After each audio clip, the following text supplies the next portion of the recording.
Hey guys, so welcome back to my channel. Today's video is basically going to be going through 3 main hacks that I use on LinkedIn to basically get more leads. And I've had so many people message me asking how I use LinkedIn, how they can optimize what they do in their system and their strategy to actually reach out to the right people and retarget them without using paid traffic. So I'm going to go through 3 hacks that I have for you, starting with promoting gated content. I'm going to be showing you in my laptop as well as speaking about it because it's just easier to explain. But gated content basically means content that somebody has to give you information to actually access. So a good example of that would be they have to give you their email address to receive your free ebook or to get part of your mini course for free, something like that. It can be anything. Gated content is really good because it means that when you're giving out all this free value, you're actually receiving something in return which is super valuable, and that is personal information like somebody's email address, contact info, stuff like that. So let me jump into my laptop and show you what I mean. So in my LinkedIn here, if we go to me, have a look at posts and activities. Okay, so this is a perfect example. This is Lauren's post. So she's basically got something to hook you in. So it's just short, snappy, what it's about. And then she's put a video, which is obviously amazing as well because it's so much more interactive. Videos do better than still pictures. It's going to catch somebody's eye as they're scrolling through LinkedIn. Something you've really got to remember with LinkedIn is that it's basically an online newspaper for professionals to scroll through and read quickly before and after work. So if you start putting really lengthy stories and descriptions and novels about your experience in life, people aren't really gonna care. So let's go through here. So this is the example of gated content. So she's put the link here to her YouTube video.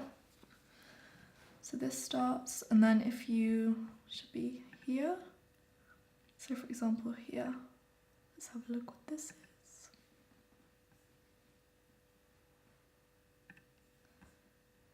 Yeah, so here it says, don't miss out on the next giveaway. So you put in your email address, you submit, and then you'll be joined to a mailing list, which will basically mean that you receive updates or sort of news on anything like free that's coming out, anything that you can sort of take a part in. This is really good because it means that, so if I go and put my email into that now, it basically tells the person who's put this up that I'm a warmer lead, that I'm interested, that I want to know more information. So I'm basically like easy pickings for Lauren to then see me and be like, okay, Natasha's obviously interested, she's giving me her email address. I can then be in front of her all the time and promote and show her who I am, my brand, build rapport with her. And then if I ever wanted to go into like a fitness personal branding program, because I'm seeing her posts all of the time, she's always there retargeting me in front of me, I'm going to just subconsciously sort of trust her more and go to her page. So that's why it's so powerful. This actually links to number 2, which is how to do your own retargeting. LinkedIn's just not very good when it comes to paid advertising. I personally wouldn't recommend using LinkedIn to do that. It's not as good as Facebook and all of the other big platforms, which are super advanced with that. But honestly, it's just not caught up. It's like it's still living in the past. You can't really upload custom audiences. You'd just be wasting your money. It's super expensive right now. So instead, I would actually use, the hack from number 1, which is the gated content. When you've got their personal information, you can then put that into download it as a CSV, or you can put it into a spreadsheet, into your CRM system, however you work. And then you've basically got a list of people who are interested in your service. So from that list, I can actually then go back into LinkedIn, search all of the names, because most business emails that you get will be somebody's name. I'll search their names on LinkedIn, and then I can actually directly message just the people that I've shown interest and use that to retarget and sort of nurture the lead. The one thing you've got to remember is that a lot of people that give you that information are not going to be people that are already like 100% ready to buy.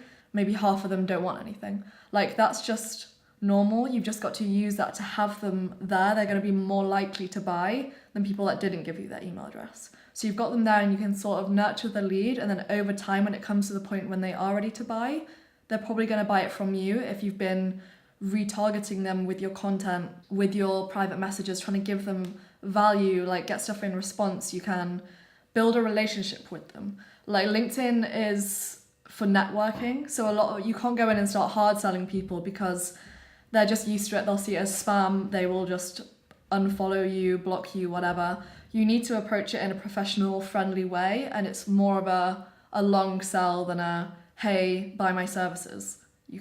People are just, no, you just don't do that. It's more like you go for coffee, or you have a call first, or you talk to them about their business, you build rapport. It's like a deep sell, and then you can start to show them the value, be in front of them all the time, and then eventually they'll be ready to buy, and then they'll come to you.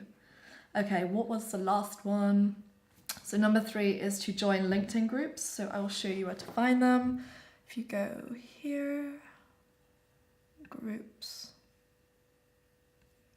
Okay, so for example, digital marketing. Perfect. So in the groups, they normally filter it by what's sort of performed the best at the top, like over here. So Natasha Farrell, she has posted this worksheet, developing buyer personas, with a link going somewhere else. And then down here, she's got pretty good engagement. So she's had 39 comments of people saying, this is important, this is great, thank you for sharing. Okay, so basically what I do with this is I'd join all of these groups and I would stalk people that have the best engagement and following, good response rates, stuff like that, and sort of use that as a template to know what sort of content people within my space are gonna be looking for. So for example, my niche is real estate, so I'd be part of real estate groups. I'd go into those groups, I'd look at people that are getting the best engagement, look at what they're posting, and then be like, oh, this seems like a hot topic. All these real estate agents or landlords, whoever it is, are actually saying that they're really interested in this aspect of real estate with marketing. Maybe I should do some content on that. And then I can sort of repost it and know that what I post is going to be relevant to them. So it's more likely to get higher engagement, and it's keeping up with the trend, because people can tell straight away, especially if they're like a specialist in that industry. If you go in there and start giving value that's incorrect or old or like from a few months ago, people are just not gonna view you as an expert. So niche research is so important, and one of the best ways to do it is by joining the groups, identifying the top players, either networking with them, learn about what they do, what their strategy is, what their business model is, like be nosy and learn as much as you can from people that are better than you, because the worst that's going to happen is that your content improves, you learn more about your niche, and you can target them more efficiently. So yeah, I think that's actually everything. That's quite quick. Maybe I spoke really quickly. But yeah, I'll probably go more into this as to how you can sort of build the perfect profile, how I actually find my leads, how to use Sales Navigator if you have it, to set your sales preferences for your niche, stuff like that. But yeah, it's just like a quick video to give you 3 of the main things that I do for you to put into action straight away and hopefully get the results that you want. But as usual, just let me know in the comments below if you have any other sort of aspects about LinkedIn that you want to learn about, other questions, feedback. Like, I'm happy to hear everything. So yeah, thank you for watching, and I will be back next Sunday, probably with